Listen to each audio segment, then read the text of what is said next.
Joining us now, columnist and author. He's a great writer and analyst. He's Byron York from the Washington Examiner. Byron, it's good to see you again. Let's please get your reaction.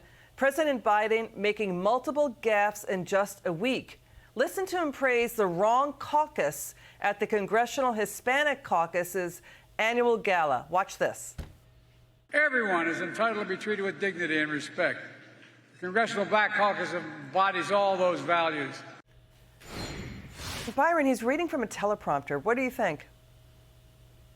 Well, it's a pretty bad mistake. Obviously, the Congressional Black Caucus and the Congressional Hispanic Caucus are both really important parts of the Democratic coalition, and the president managed to irritate both of them, I would imagine, with that. On the other hand, if you're a Democrat, you're used to excusing or overlooking this sort of thing from Joe Biden all the time. Yeah, but voters aren't. The polls show they say he should not run again because many of them voters are worried he's in cognitive decline. You know, this happened just the day after he walked into a flag, forgot to shake the hand of the president of Brazil. Later that same night, repeated the same exact story, nearly word for word at a fundraiser, just minutes apart.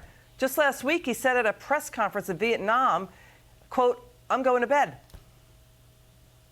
Yeah, this is coming on top of a poll that came out in August from Associated Press that showed that 77% of Americans, that's all Americans, Republicans and Democrats, including 69% of Democrats, thought that Biden was too old for a second term. Maybe they feel it's okay for the rest of this term, but they know that he's not up for 4 more years as president, lasting till January 2029. So 77% is a huge number. At the same time, Biden has done a brilliant job in scaring off Democratic opposition.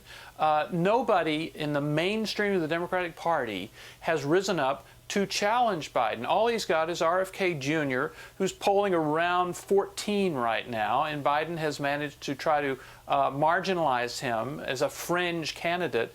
And as far as mainstream challengers like Gavin Newsom or Gretchen Whitmer or somebody like that, they're all standing on the sidelines. So where does this go? I mean, you're going to watch even former White House press secretary Jen Psaki saying, yeah, elderly politicians they are a problem in D.C. Let's listen to this.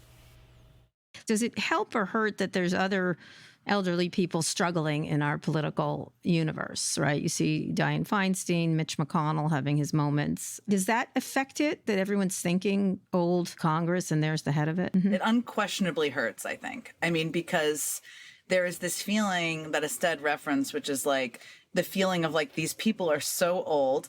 They're so old and white. I mean, let's be, and they're disconnected from what we're experiencing and what we're living. And all of them are old. And why are all these old people running Washington? Why are all these old people running Washington? Byron, you notice they didn't talk about Joe Biden, right? I mean, so that they're disconnected. Kara Swisher and Jen Psaki can be accused of being disconnected from what voter polls are showing out there that's saying, yes, they are worried he should not, Democrats are saying he should not run again. Well, here's the Biden connection. I mean, look at Senator Feinstein and Senator McConnell. Why did their age-related problems come to the fore? Because they had an episode, an incident. First of all, Senator Feinstein was hospitalized for quite a long time, came back, wasn't ready. The same with Senator McConnell. He had a fall. The recovery was very, very slow. And he's been having clear problems in public. And I think what a number of Democrats are just holding their breath about, and it's going to be hard to hold your breath all the way till November of 2024, they're worried that they're one serious incident with Joe Biden away from needing a new presidential candidate. Wow, we'll stay on the story. Byron York, thank you so much for joining us tonight. It's good to see you again.